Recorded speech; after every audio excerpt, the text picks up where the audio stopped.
of course, in the NFL, it's always Shedeur Sanders season. Nobody's going to say that about Shedeur Sanders. Well, all of a sudden, Shedeur Sanders is a little kid, huh? How about somebody in Cleveland take the job by the reins and decide we're going to play? Stop with the bullshit. At some point, put it on the player. Best thing for Sanders would be to play well. We all know why this is. You know, there are some dumb takes on ESPN. There really are. And by the way, this show is presented by our good friends at Prize Picks. I love Prize Picks. Anyway, I'll get to that in just a second. But there are some really dumb takes on ESPN. There really are.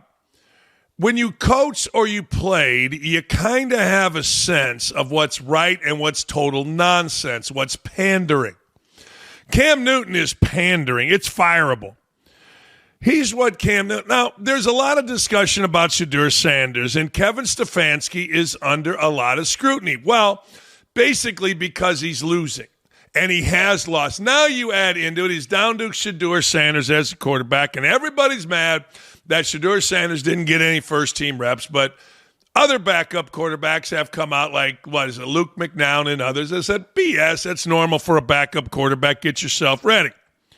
Well, Stefanski, according to Cam Newton, does not want Shedeur Sanders to succeed. Now, I got to tell you, when you are coaching, you don't care if you play Charles Manson at shortstop, you want to win. Don't care if you dislike a player so bad you can't stand to look at him. You want to win.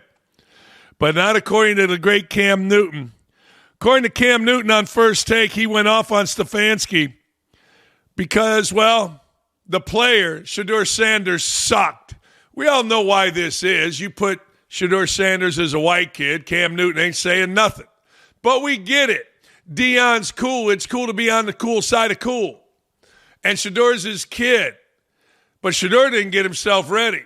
Shedeur wasn't prepared. Shedeur, and this was the worry that I had about him, not worry, criticism I had about him, was that he's a child. He acted as such, wasn't ready, got his ass beat. But, of course, it ain't the brother's fault. Here's Cam Newton.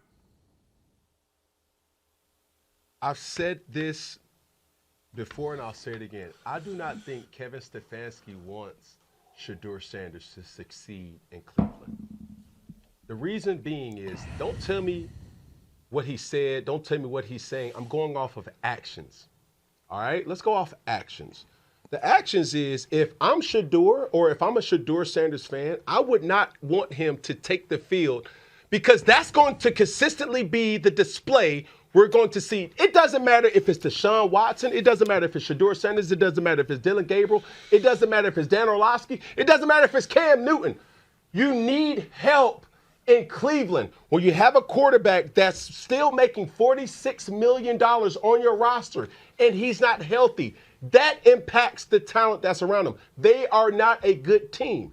Right. But this is the thing that really irks me the most, is because he doesn't get any reps. Circa 2015, circa when Cam Newton was the MVP, circa when, hey, my backup for majority of my career was probably the biggest blessing of my career to have a veteran in Derek Anderson. Ron Rivera still knew we're one play away, kid, from you not being available. We would have anywhere from 6 to 12 reps in every single practice that allowed Derek to still have an ability to say, hey, if it goes, how it goes. Now, granted, some will say, well, Cam, you played the position any different. Well, what is that to say about Brock Purdy? Well, what is that to say about any other quarterback that's here? You plan for the what-ifs in this league. You don't know if you're going to have your quarterback. What about Joe Burrow? So for him to not have any reps, for him to have this to be his first time that he's taking first-team reps where individuals don't even know your snap count or your cadence, that is like, yo, bro, what are we doing here? Yeah, that was a whole lot of nothing. Yeah, well, 2015, great, and I'm not sure that's true. Here's the thing. When you watch guys on ESPN, you just don't know if that's true, and nobody knows really if it's true that Shedeur Sanders took no first-team reps. He's a quarterback. He's getting paid to be a professional. Do your freaking job. Do your job. Nobody's going to say that about Shedeur Sanders. And I'm going to read you something from Bobby Bragg. You can tell who texts with Deion Sanders. You can tell which of the homies of Deion's is there protecting Shedeur. You're a professional football player. I've heard all of these idiots on ESPN say it for years and years and years. You're a pro, act like it. The tape don't lie. Everything you put down is on tape. We're men, right? Isn't that always the thing? Only God can judge me. I'm moving forward, and I'm a man. Well, all of a sudden, Shedeur Sanders, a little kid, huh? All of a sudden, Shedeur Sanders can't have the heat, can't hold the heat, because 10 years ago, 11 years ago, whatever it is, Cam Newton's backup, Derek Anderson, got snaps. Listen to this sentence structure. Display what we are going to see. Well, don't have any quarterback in Cleveland. Kid's getting a hell of an opportunity, And all these jackasses that are in pocket with Deion Sanders are making excuses. You put a white kid in Shedeur Sanders, they ain't talking about him. Guarantee it. You let that kid's last name be Dakich and make him an African-American kid, they ain't talking about him. They're full of shit. They're completely and totally full of shit. It's Deion Sanders' kid. Bobby Barack, I'm going to read you this article where a media reporter named Brian Glaspie, whatever, tells you can tell who texts with Neon Deion. You can tell. Cam Newton texts with Neon. You can tell these guys are all full of shit. Totally and completely. They're liars. They're con men. They're morons. Display we are going to see. Really? Oh, okay. Honest to God. Don't have a quarterback.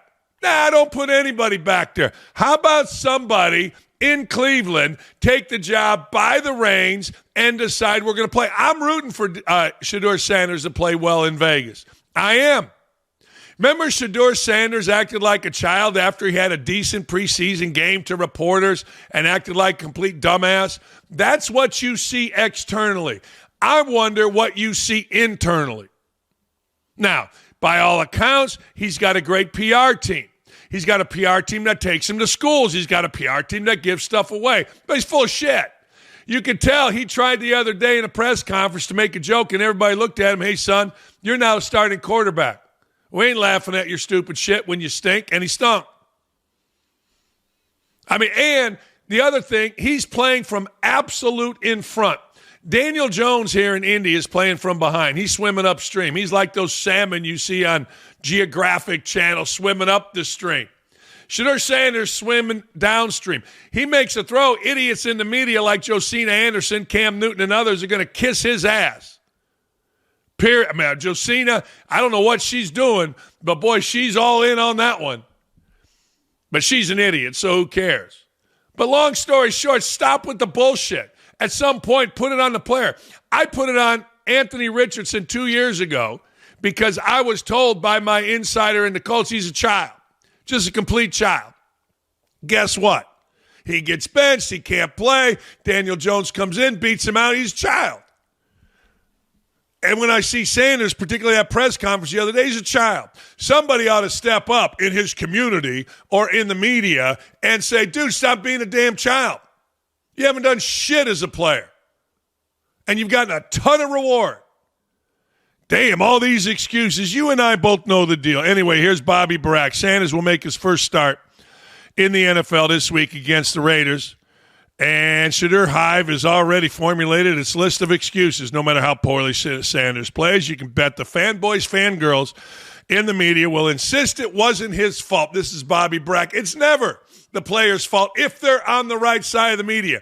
Daniel Jones fumbles, gets hit, strip sack, a couple times first half the other day, last Sunday, against the Falcons. Next thing you know, he makes 6 brilliant plays after getting his face bashed in. And nobody wants to give him any credit. He's on the wrong side. It's unbelievable. This is especially true of former NFL insider turned full-time Shedeur apologist Josina Anderson. Anderson spent this Sunday embarrassing herself, live tweeting every Sanders blunder with a defense. While Anderson and Newton are the most buffoonish in their shilling for Sanders, the list is long. Skip Bayless, Jordan Schultz, and Rappaport and others also have an obvious emotional attachment to the rookie quarterback. As media reporter Ryan Glaspie noted during the game, if you play close attention, you could tell who texts with Deion Sanders, whether it's texting Deion, trying to appease black Twitter, or simply grifting. There's nothing Sanders can do that won't cause Shedeur Hive to report for duty on Sunday. This is really good by Bobby. In fact, the media obsession and circus are to his disadvantage.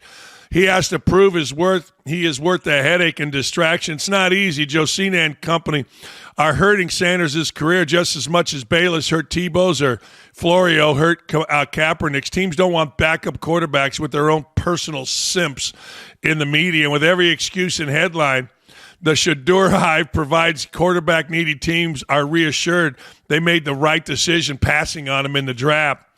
For Shedeur's sake, let's hope the Simps can hold it together during his starting debut and let the Browns evaluate him solely on his play. Unfortunately for Sanders, that certainly won't happen. He's right. Who needs a bunch of religious zealots hanging outside your training camp when you have Tim Tebow on your team? I don't. He ain't good enough. Not good enough. What do you want me to tell you? And if you're not good enough, you're not good enough. Best thing for Sanders would be to play well. As my good friend, the late, great Bob Hebenstreet said when I would beg for strokes at the turn, hey, Dakich, play better. And he was right. Simple, concise, meaningful. On top of this, Sanders had his home burglarized during his first action on Sunday. How about that? $200,000 in property stolen. Wow. You could rob my whole house. There ain't $200,000 in here. And I'm rich, damn it. No, I'm not, but I like to say I am. Because Clay does it, I do it. I kind of like that part of it. All right, $200,000 in property was stolen from the home of rookie Shedeur Sanders during a break-in. 3 suspects entered Sanders' home 6:46 p.m. According to a news release, Medina, County Sheriff's Office, surveillance cameras captured the video footage of the suspects entering and exit different portions of the home. The suspects wearing masks, gloves, seen exiting Sanders' home around 7 o'clock. Property belonging to Sanders. Break-in occurred while Sanders was making his debut Sunday against the Ravens. In the past year, burglaries have taken place at homes of multiple high-profile athletes, including Dakich, Burrow, Mahomes. You know, it's interesting. I'm going to give you a little background on that. My street right here, Lawrence, Indiana, Indianapolis, Indiana. Lawrence, by the way, the town that I live in, is always on cops for robberies at Sam's Club or at wherever the hell, Walmart. But anyway, my street, one street, a lot of houses, couple little cul-de-sacs, right on the golf course was getting broken into. It happened immediately, true story from the cops, happened immediately after Biden relaxed 96 of Trump's border protections or regulations. Anyway, long story short, a year ago, Labor Day, it stopped. Why? Trump got in office and ICE captured that MS-13 gang and that Arguello, whatever the hell, Venezuelan gang. ICE came in, and those were the people robbing here. They're fast, they're smart, they're fearless. No, seriously, we're all border towns. I digress. This episode is brought to you by Prize Picks. You and I make decisions every day on Prize Picks. Being right is going to get you paid. Don't miss any of the excitement this season on Prize Picks. It's good to be right. Prize Picks is the best way to win real money this football season.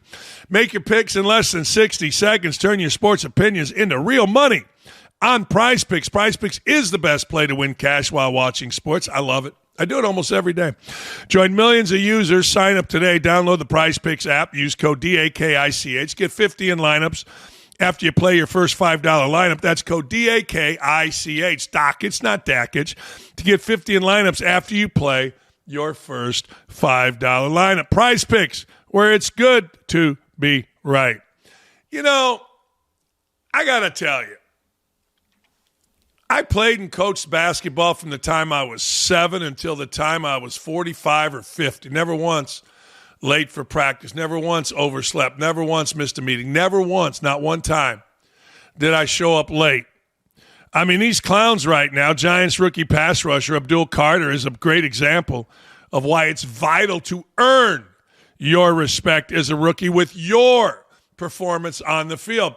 You can talk, you can rap, you can sing, you can play the guitar, you can play ping pong, pop a shot, whatever the hell it is pro football players do, or basketball, whatever, in the locker room. But if you can't play, no one respects you. You got to play. He's a star, was a former star, Abdul Carter at Penn State. He requested Lawrence Taylor to unretire his number for him, has half a sack this season. He was benched for the opening series this past weekend against the Packers for sleeping at the facility during a team walkthrough. How about that? Yeah, team's walking through, he's sleeping. Now, there you go. Good for him. Ryan Dunleavy of the New York Post wrote, Carter's made a habit of running late to responsibilities, including meetings. As a rookie first-round pick, a second source told the Post any disciplinary action that he faced from former head coach Brian Daboll was not seen in terms of lost playing time. Interim head coach Mike Kafka took a slightly stronger stance in his first week on the job. Here's Kafka, good for him, on the decision to bench Abdul Carter. Play on the opening drive. That was a coach's decision. That's something we talked about. And I want to make sure it was my decision. So we'll just keep the rest of that in-house. Disciplinarily? Yeah, we'll keep the rest of that in-house. Just as it was a coach's decision for me and talk to that Abdul. There you go. Good for him. You make your decision, you do it, then you don't need to talk about it. That's really good. Are coaches coming back in vogue? Did I see Brian Schottenheimer benched his two idiot wide receivers, Pickett and Lamb, for the first series? Wow. I mean, it's not the biggest discipline. It's not the worst discipline. But, hey, at least it's something. Coaches aren't dumb. They know you need a player to go play. But I'm not sure you need Carter. I'm really not. And Carter's attitude is typical. Here, Abdul Carter apparently has been late to meetings all season. How do you let a guy be late once? And it took until week 11. What? It took until week 11. And Mike Kafka becoming the interim head coach for consequences to happen. What was Daboll doing this entire time? I don't know. But it shouldn't take more than one late to meeting to get this damn thing figured out. Now, Carter, of course, in typical athlete fashion, in typical entitlement, he's pissed at the media claiming he wasn't sleeping, he was getting treatment. My mistake was an honest mistake. Oh, wait, let me ask you a question. By saying my mistake was an honest mistake, are there dishonest mistakes? Hey, look, this was a dishonest mistake, man. Nah, this was a dishonest mistake. Oh, it's just honest. Oh, well, if it's an honest mistake, well, hell. I mean, he's been late for meetings all year, allegedly. He misses a walkthrough, sleeping through, but it was an honest mistake. Well, that makes it okay. I own the fact that it was an honest mistake. Well, then that makes it okay. Well, damn, son. Next you know, we're going to hear, I'm a man, I'm moving forward, only God can judge me. I was getting treatment. I told Coach Kafka that. But to say I was sleeping at the time just wasn't true, and it also wasn't a trend. It's the only time it happened. I don't want anonymous sources to say these types of things about me that are untrue. I did make a mistake, and I own up to what I did. Yeah, well, then good. I mean, just, try to be on time, son. They're paying you a lot of money, and try, I don't know. Maybe get a sack, jackass. No, I'm on a rant here today. I'm tired of entitled athletes. They can kiss my ass. I love this. I mentioned it before. I'll mention it again. The Cowboys, they went ahead and did some benching. Pain in the ass wide receiver, CeeDee Lamb, and bigger pain in the ass wide receiver, George Pickens, got benched for the first drive on Monday Night Football for what Coach Schottenheimer said was missing some things. Now, here's what you got to understand. You are paid as a football player not to do a whole hell of a lot. No, you really don't have to. The off season, when the season ends, what do you really have to do? Basically, in this day and age, there's a couple day or two mandatory meetings. There's mandatory training camp. Everything else, you can do whatever the hell you want. But during the season, you're only asked to show up at meetings, get some treatment, do some weight work, and practice. But you only really practice on Wednesday. You're off Tuesday, treatment Monday, Sunday you play, going backwards. Saturday's either a travel or / rest day. Friday's a walkthrough day. Thursday's light in shells with a little bit of walkthrough / game planning. That's it. I mean, it's the easiest job in America. when you compare how many millions you're making. You don't have to play 82 games. You don't have to go for 6 months straight. You don't have to play 162 games. You don't have to go for 8 months straight. You have to do shit. And these idiots, as they're being paid more, are doing less and causing bigger issues. Yeah, I'm sleeping through a workout. I'm going to miss some things. What the hell are you missing things? The duo responded by dominating the Ravens secondary, so much so that fans are recommending they get benched for the first drive of every game. Purely speculation, but I imagine Pipkins and Lamb hitting up Vegas the night before a game is what warranted the benching. See, I'm sure that's part of it, but when a coach says missing some things and you're putting high-profile, big-mouth diva wide receivers on the bench, it's more than just one night in Vegas. It's a good song, One Night in Bangkok, but I digress. No, these guys are pains in the ass. Seriously, it's like ESPN. ESPN gives us worse production meetings, puts worse people on television, and they want you to pay more money for it. Pro athletes want more money, less time to do work, and yet they miss things. They show up late. They don't show. They sleep through things. Like, what in the hell is this? You want more money to do less. It's the American dream, baby. I'm living it. This show used to be 2 hours. And now it's like an hour. This show used to be live, and now you screw it up. I don't get it, but that's, same amount of money, work less. Probably shouldn't say that, but hey, I did. Hey, you enjoying the show? Of course you are. Make sure you head on over to youtube.com/@don'tatme with Dan Dakich to like, comment, and subscribe. That way you'll never miss any of our great content. Look, I don't understand this. This thing, and I've researched this, and I really don't know what the hell is going on here. I honestly don't. Patrick Beverley is facing felony charges. Remember the NBA guard? Always a little nuts. He allegedly punched and choked his little sister after she was caught sneaking out of the house to meet up with her boyfriend at a nearby park. Wait till you see the lawyer's statement on the matter, claiming that Beverley deeply cares about his little sister. He returned home. When she returned home, her mother, Lisa, was awake, told her to enter her room. Lisa, the mother, told her daughter to call the boyfriend, tell him to pick her up. Upon his arrival, boyfriend was told to go inside. Lisa called Beverley to come over. The mom called Patrick Beverley, her brother. Beverley seemingly scolded his sister before he grabbed her by her neck with both hands, picked her up off the ground by having her feet come up from the floor. Sister claims his grasp on her neck made her feel pain as if she was losing oxygen, unable to breathe, lasted between 20 and 30 seconds. She claims that Beverley laid her on the sofa, stood over her, punched her approximately one time, on her left eye with a closed fist. The sister added Beverley made a comment that he will be the family relative to kill her. All right, you go. What are you doing? Like, what? Officials say there were markings on the sister's neck. She had some kind of thing in the whites of her eyes. The docs say the boyfriend was told to leave the house. Beverley followed him. Here's Beverley's attorney. Beverley has no criminal record, cares deeply about his little sister, a young lady, a minor, given that when he unexpectedly found her alone in a home with an 18-year-old man in the middle of the night, he was understandably concerned, as any brother would be, about his sister. However, we don't believe what followed happened. The way they've described it, we look forward to the opportunity to address that in court. Now, normally, don't you beat the hell out of the guy? I mean, that's like, what is it, crime of passion?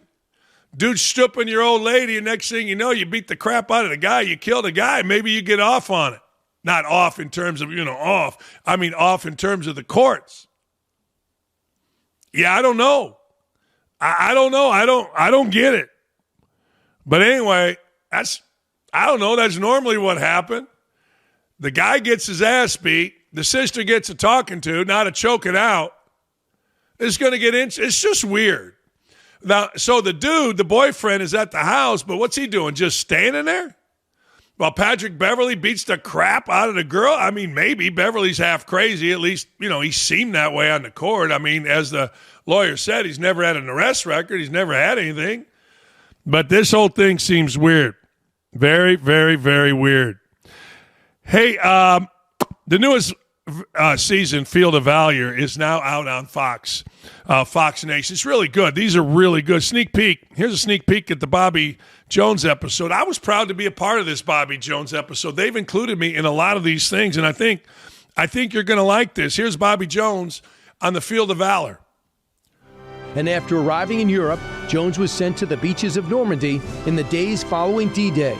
And then after he's discharged, the following year in 1945, he's authorized to wear the Bronze Star to indicate battle participation in the air offensive of Europe. Back then, in those days, there was a swell of patriotism, not only among civilians, citizens, but also among athletes. It was not uncommon for athletes to want to join the fight. And Bobby Jones stood right up at 40 years old and joined that fight.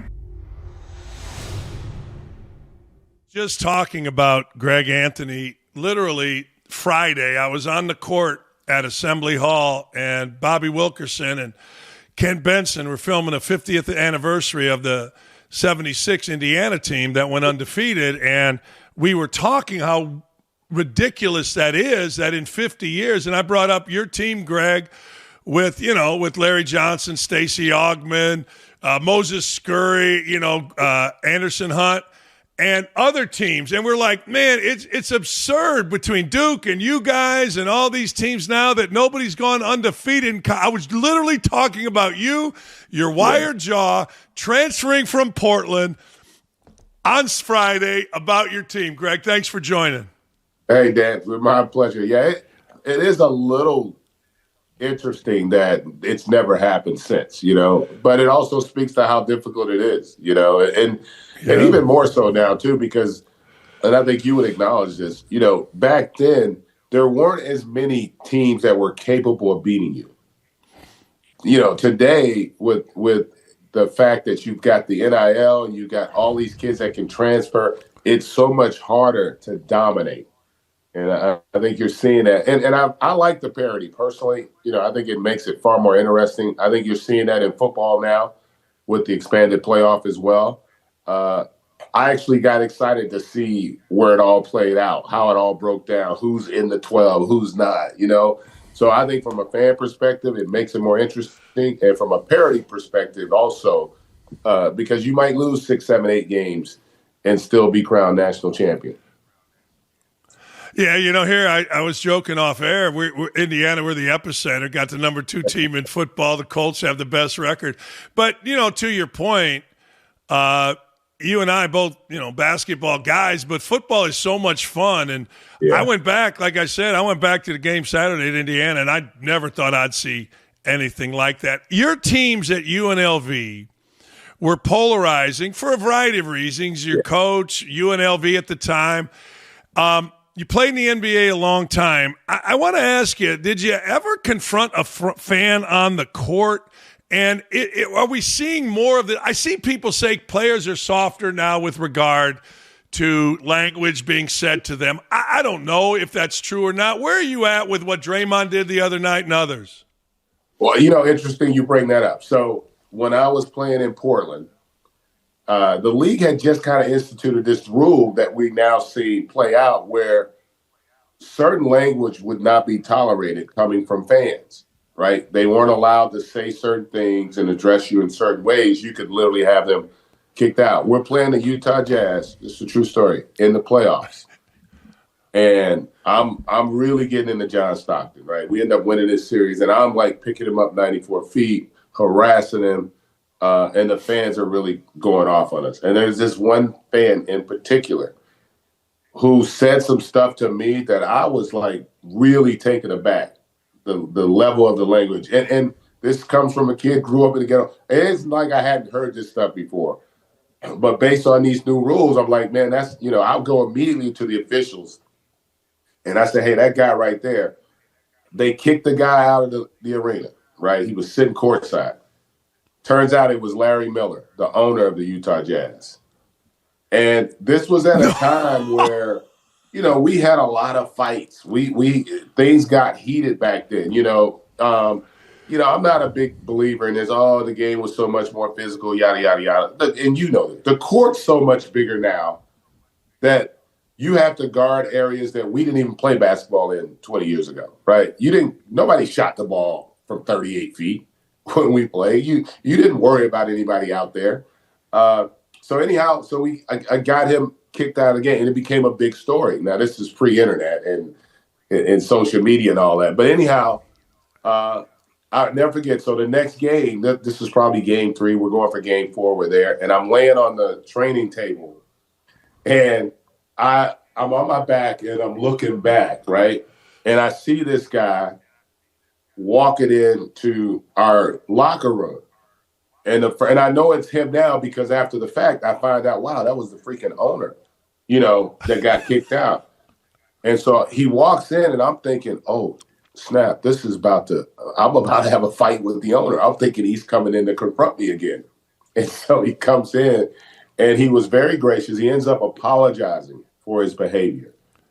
But I got to tell you, in that moment, I was a little anxious because I really didn't know. Yeah. We didn't have real-time news back then, right? I didn't even know who he was until the next day when I read it in the paper. True story. Because, it's hard for people to fathom the day that you didn't find out about stuff until the next day. Like, we wouldn't know back then, this, Dan. You wouldn't know that your team won or lost until the next day sometimes. Right. In bed before 11 o'clock, right? And so I just will never forget that. And he and I ended up becoming reasonably friendly after that because he had done a little research on me and I done some on him. But it was all just in the heat of the moment. And so, yeah, it happens. It happened a lot back then. It'll still continue to happen. I think also, we're just more in tune to what's going on in real time now. There were several times I had a teammate that went up in the stands, sitting literally just come out of the game, again, playing in Portland, sitting next to him. We're playing in Oakland, and, I look away, I'm watching the game. I look back, he's freaking gone.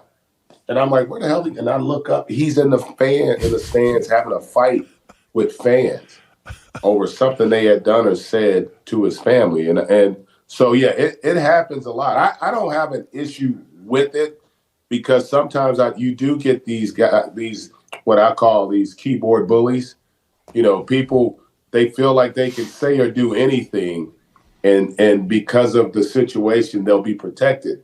And sometimes, you might have to take one for the team and be confrontational. I don't want it to escalate to physicality, but just to let them know that that's not going to be tolerated. And I think the league overall has done a pretty good job of it. In our sport, unlike baseball and football, the fans are right there. You can touch them.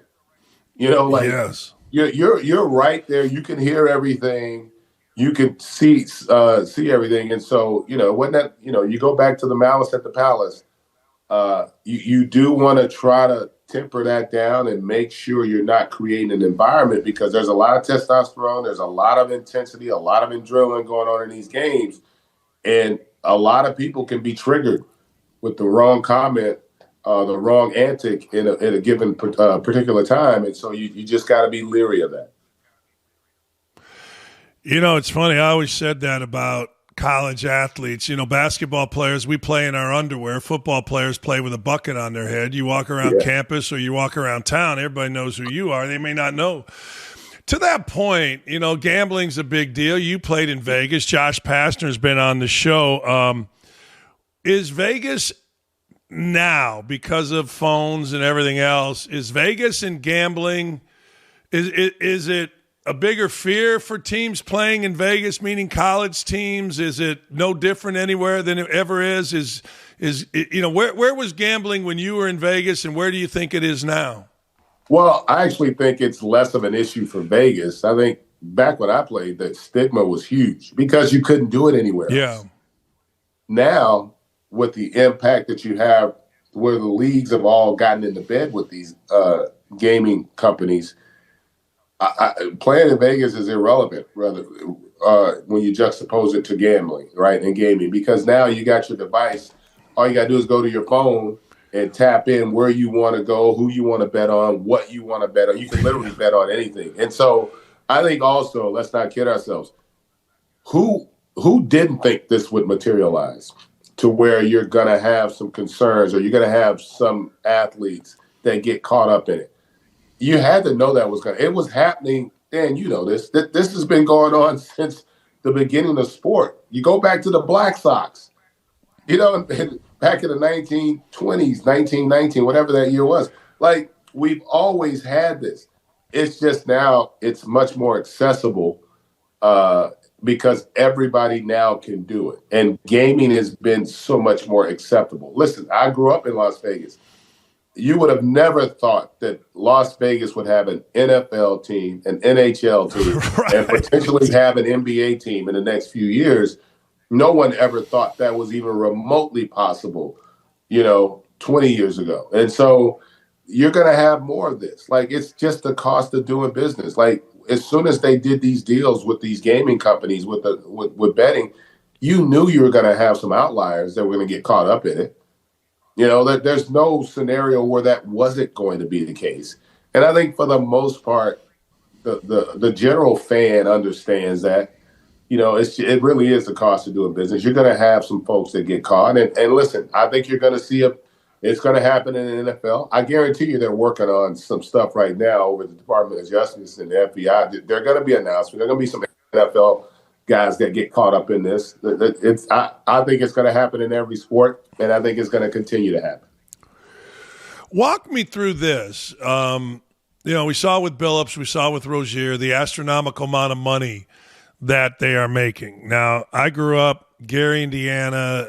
My neighbors, the whole family ran all the books in Northwest Indiana, Southside Chicago. And so I understood from a very young age, parlay cards. I'd run to the bar, get them, bring them home. All that stuff.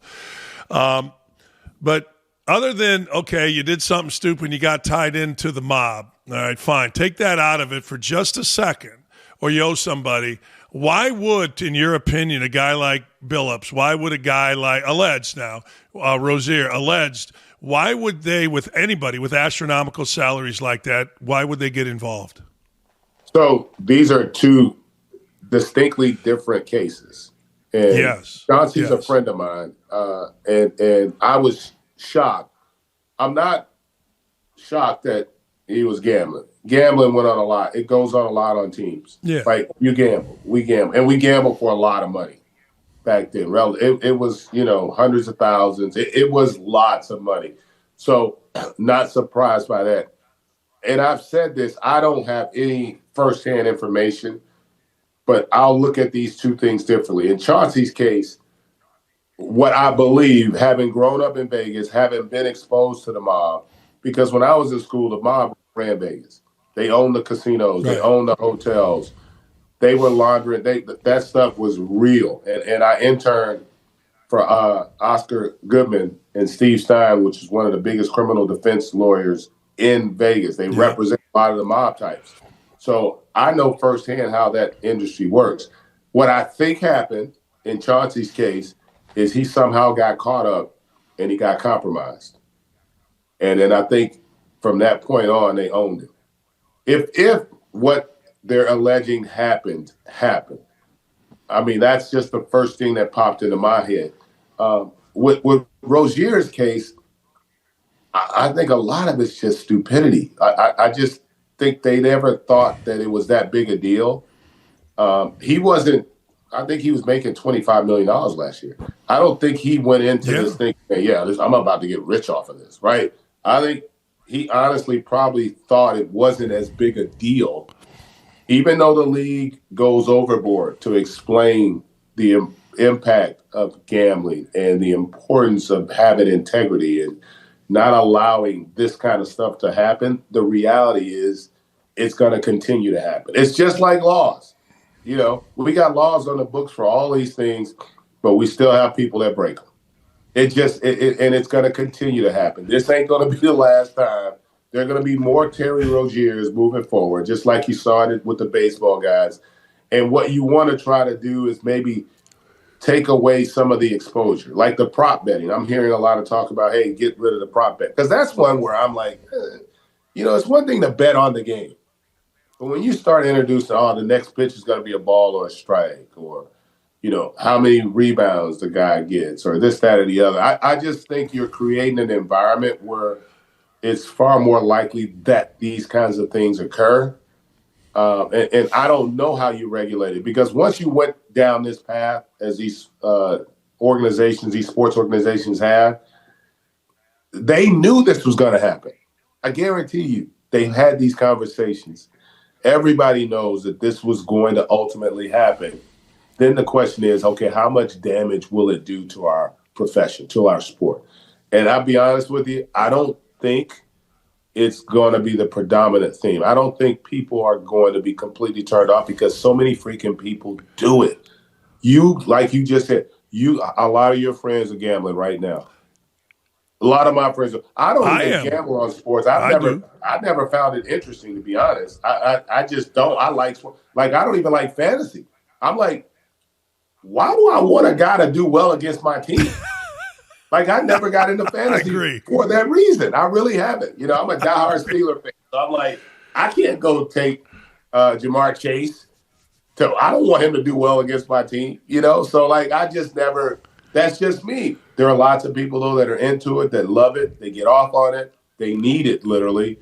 So it ain't going away. And as you know, whenever the dollars get that big, there's going to be a level of corruption. There's just no way to avoid it. One thing that always amazed me, you mentioned Oscar Goodman.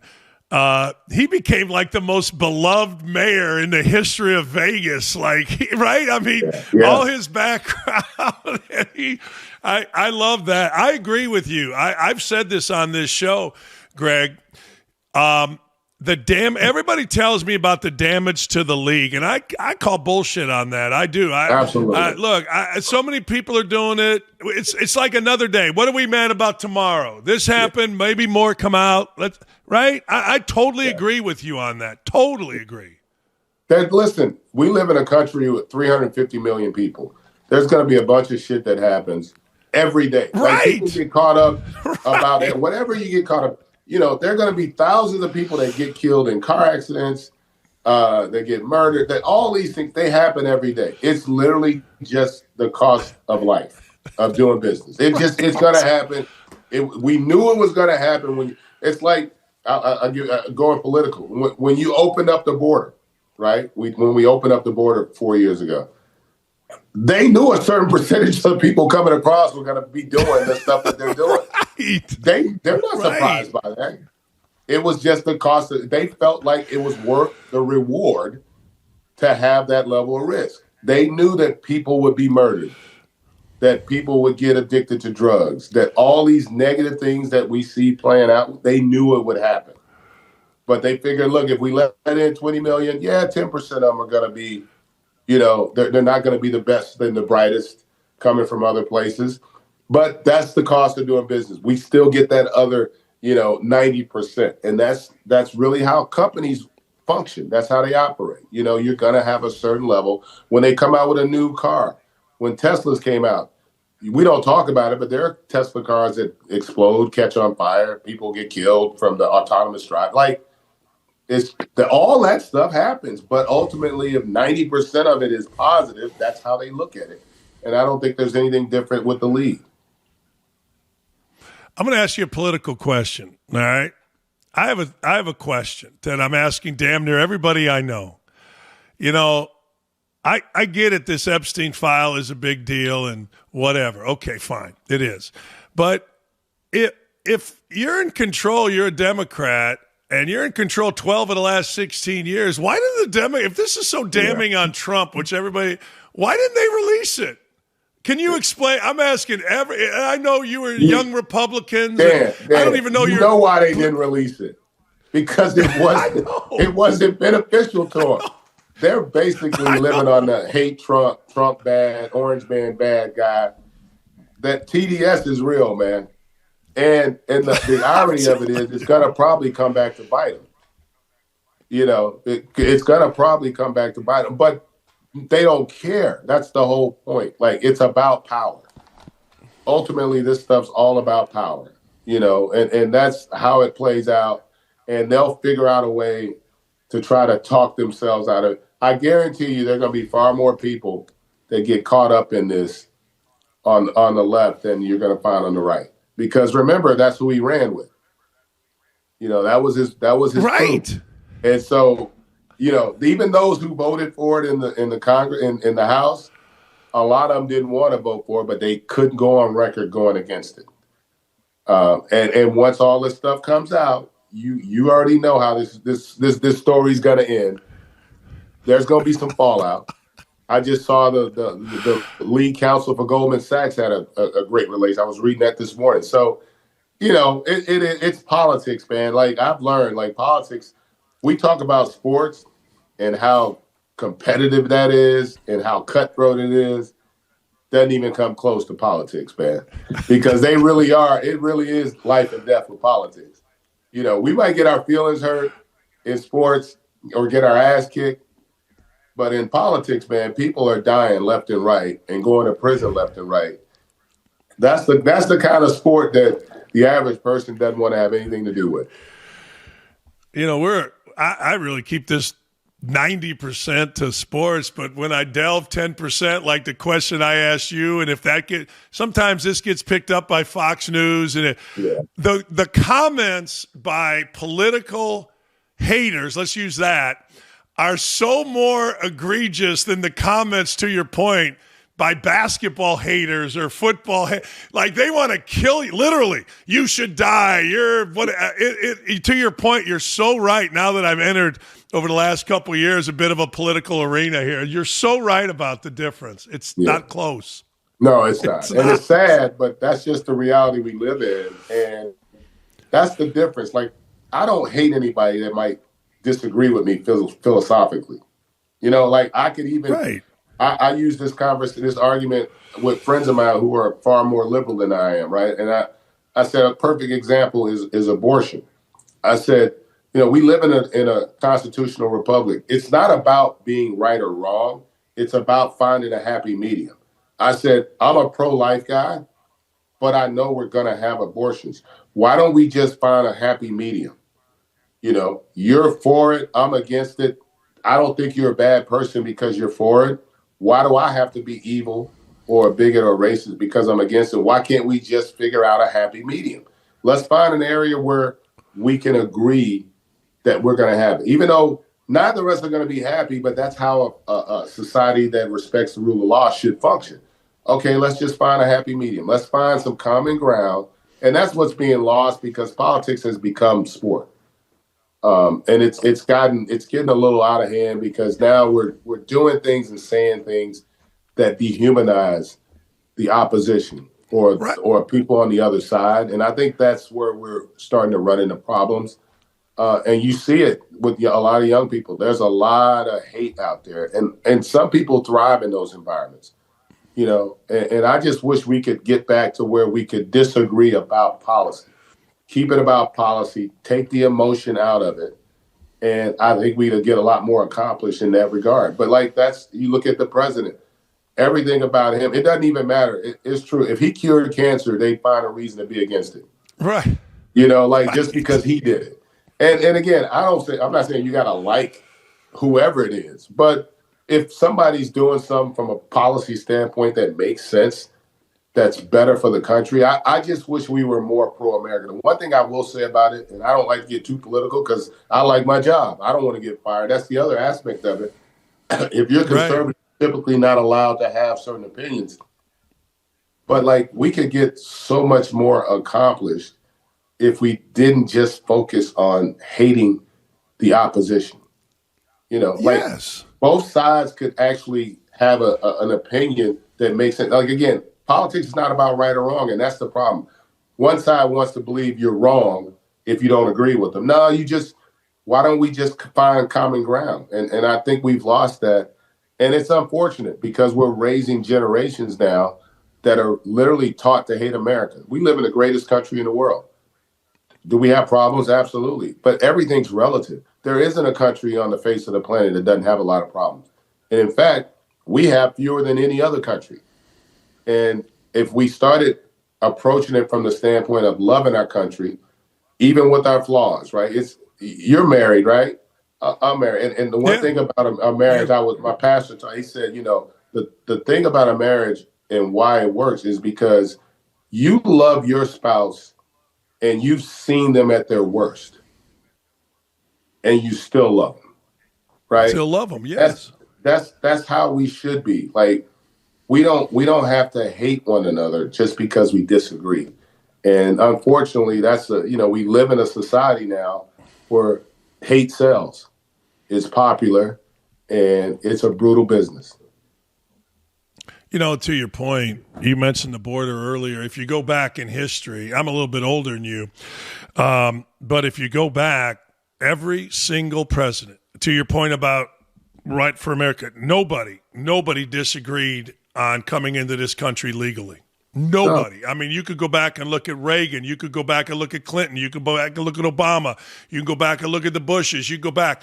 Every single political party and president agreed with immigration. And to your point, here's Trump doing this, what every other president did, and here's Biden doing this, letting the whole thing open. And now that Trump's closing it, he's a bad guy. But if you look at history, every president, Greg, to your point about just do things right for America, immigration was never an issue with the presidents because they knew what we all think. That's amazing part to me. You brought up the border earlier. That's why I'm bringing that up. No, listen, sovereignty, first of all, every nation has a border. Like, you can't tomorrow, Dan, you can't wake up and say, you know what, man, I'm going to move to Russia tomorrow. I'm just going to pop up and live in Russia.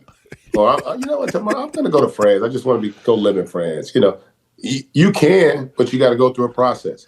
Like, nobody's against immigration. I'm not against immigration. I want people coming. Listen, I understand why you want to come here. It's the greatest country on the face of the earth. But you just got to go through the process.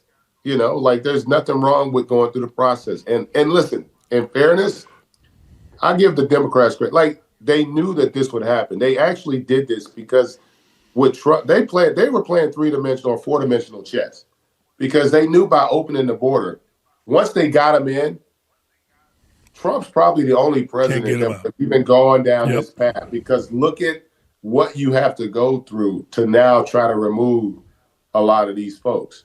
And so if it weren't nobody else, had he not won, all these people would have stayed. And again, I'm not against anybody being in America or wanting to be in America.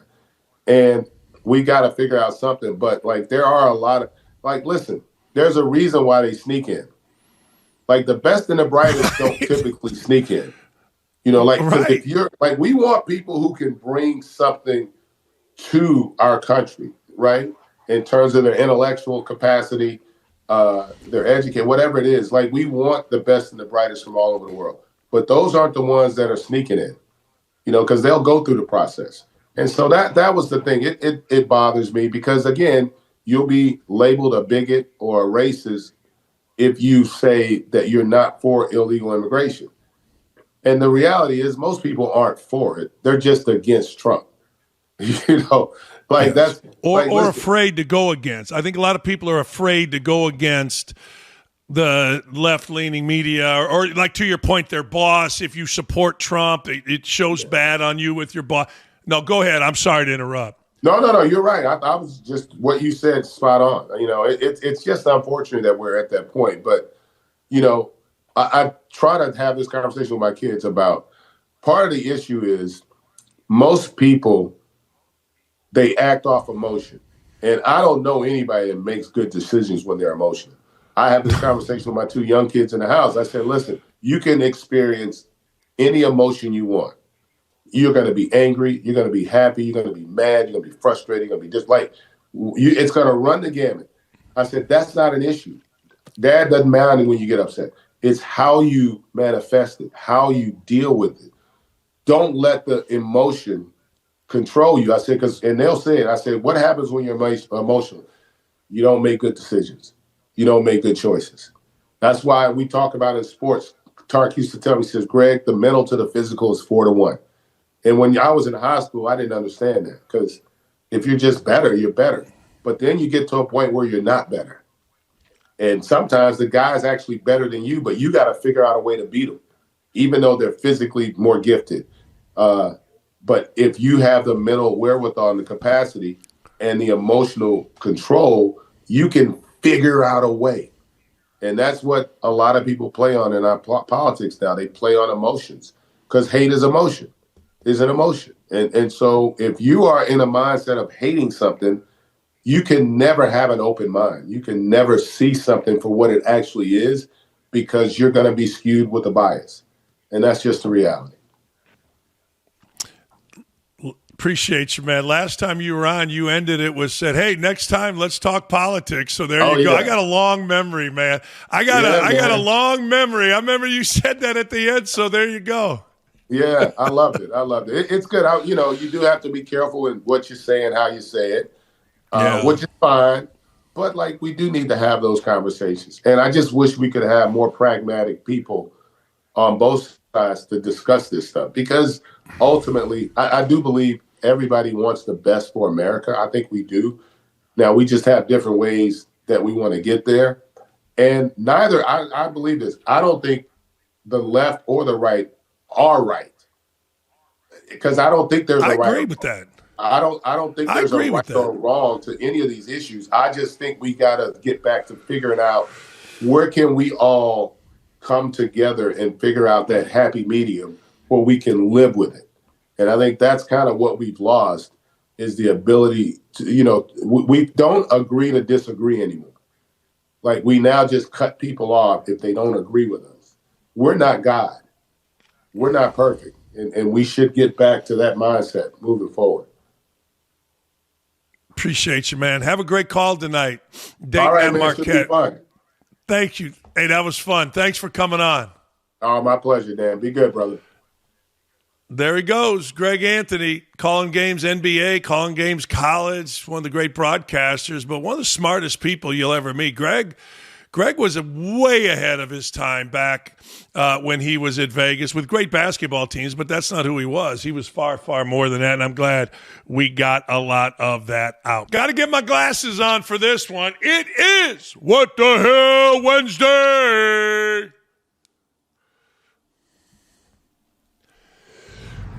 That's why you don't fucking buy Ford, people. That's why you don't buy the Ford. You can't park there. That's a bad fucking day for them. And I just got the Toyota, thank God. Oh my God. What is that voice? What is that? Is that a lid? Is that a Long Island douchebag right there? What is that voice? Dan, she had me in the first half. I thought that was going to flip around and be an Asian lady, but no, we got the Asian accent going. But yeah, I've seen this video just absolutely going viral. Oh. You can't park there videos. They're great. I mean, that truck is lit. That truck is way lit. I didn't realize she was doing a spoof or a race. I don't know, whatever you call that. I didn't realize she was doing an accent. I'm not that smart. So she was celebrating Toyota as an Asian lady and criticizing the American Ford. Oh, boy. Hey, Davey, did people lose their mind on that? They had to have lost their mind on that. Come on. They had to. I didn't see many people making a big deal about it, Dan. I don't know if you've got an Asian accent you can do. I always fall back to Trey Parker off South Park. If you want to hear it, I'm glad to do it. Let's do it. Hello, South Park Elementary. How are y'all feeling? Yeah, boy. Great South Park episode. I'm staying away. I do voices, but, Next!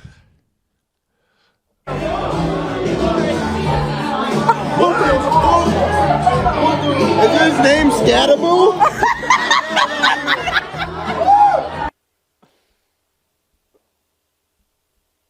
I don't Walk understand. Me through, Davey. I don't understand the bar accident that occurred to where the leg is hanging off to the side. Do you think it was a bar accident, or do you think it was a bar trick that the guy can do that with his leg? No, that is not something you can do with your leg. That is a full-on, that leg is broke. The Scatterboo reference, great, very topical. I give that a 10 out of 10 on delivery as well. All right, fair enough, man. There are some things I just don't like looking at, and that might be one. Next! Oh, boy.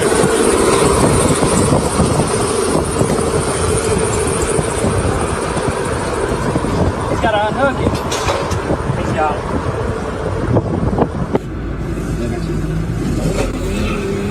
No way.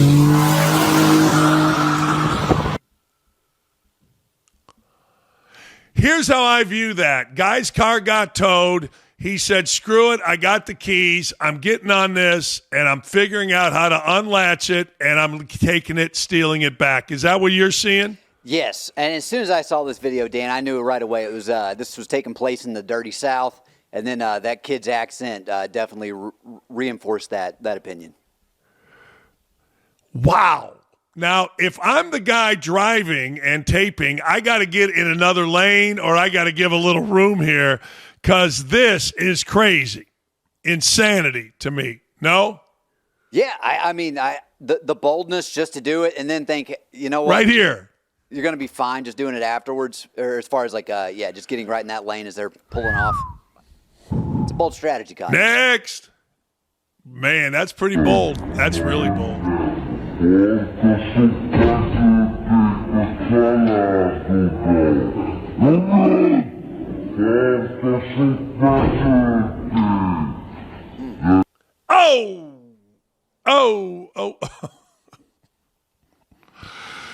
I don't know what to say about that, Davey. The whole thing of running into a wall, and what's he trying to do? He thinks the whole wall is going to fall and it's not going to break because he's got the rope and it's going to hang there. Is that what we're doing? It's the only logical explanation I can come to, Dan, but the physics behind the entire thing just seem to be off from the get-go. Hey, Davey, come on over. I'm going to rope this wall and bang my shoulder into it, and then, well, what could go wrong? Next.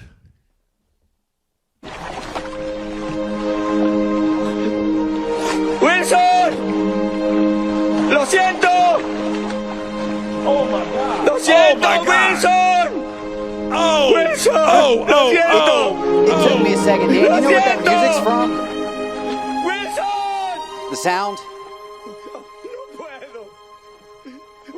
Famous movie from, I think it was the year 2000. But they synced up the Castaway Spanish version of when Wilson is floating away from Tom Hanks' character. Okay, great, but is that a nail in that guy? Yeah, it looks like somebody took a nail gun right to the back of the leg right there, and for whatever reason, the hammer's not doing a good job of removing it from the back of the knee. So, guy gets nailed in the back of the knee. We pry it, or we attempt to pry it out with the back end of a hammer, but yet that's not enough. We've got to pair it with music from Castaway. That's the world we're all living in right there. It's not enough to have a thing in the knee. I thought it was a nice touch. We got to pair it with the music. Yeah, well, not just the music, the Spanish version. I think it's funny. I cannot tell if these gentlemen are Spanish or of Mexican, but no, it was a nice touch. Oh my God! All right, there you go. That's it. That's What the Hell Wednesday for you. I did not like the nail in the back of the knee. Holy hell! While we're there with What the Hell Wednesday, if we can move it on over, let's see if we could get to Woka-Dope Me, baby. Woka-Dope, Woka-Dope. Got to put the glasses on. Wait. Am I the one buying my own food? Huh? Hey, all right. Well, yeah, the answer, yeah. Mm-hmm. Next. I love that kid. That kid's a great actor. I starved American families for over a month, and all I got was this lousy T-shirt. Davey, is that our guy Schumer? That's the best Chuck Schumer has looked forever because he's looking all hunched over and no-necked and ridiculous. Is that our boy Schumer? That is at least an AI-generated version of Schumer. I was going to say, that's the best that fool has looked since the 70s right there. Next. Oh, yeah. Is that Putin? We got Putin? No, I think that's doing Schumer. A little. It's Schumer again. Oh, Schumer. Okay. All right. We got Schumer in the Nancy Pelosi African scarf doing what he should be doing, which is genuflecting if he cared about America. Genuflecting, kneel, whatever you want to do, to the great Donald Trump. Greatest president of my lifetime. Last thing, everybody.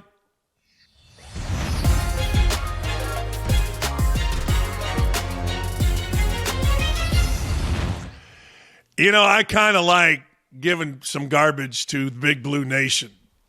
They looked terrible yesterday. Now, granted, Michigan State under Tom Izzo, a power. Michigan State under Tom Izzo made every damn shot yesterday. But before the game, I told you, take Michigan State, take the 5.5, and take the money line. I didn't take that because I thought Michigan State was going to make shots. I take that because, well, frankly, I'm a basketball savant. When I put my brain to something and watch and something hits me, it is 100% accurate. It hit me watching Kentucky against Louisville. There's something going on with this team. Now, the point guard's out. I get all that. A couple other guys. That's fine, but that's not what I'm talking about. I'm talking about body language. I'm talking about personalities meshing, which is really big. I saw that my not friend, Matt Jones, is now saying, well, it looks like there's something there. Matt Jones is like Kentucky's guru of stupidity. He's with Kentucky Sports Radio, and they're very popular. Good for them. But they don't know jack shit about basketball. Now, all of a sudden, well, it doesn't look like Kentucky's right. No, we told you before the game, take Michigan State, because we didn't feel Kentucky was right. And I'm not going to lie to you. I didn't grow up Southern Indiana hating Kentucky. Really, a lot of guys did that I played with, and it was a big game when we played them. I learned to hate Kentucky because they are the most insecure fan base in America. They bitch, they whine, they moan, they're stupid. And now in an era, let's think about it, where everybody's paying.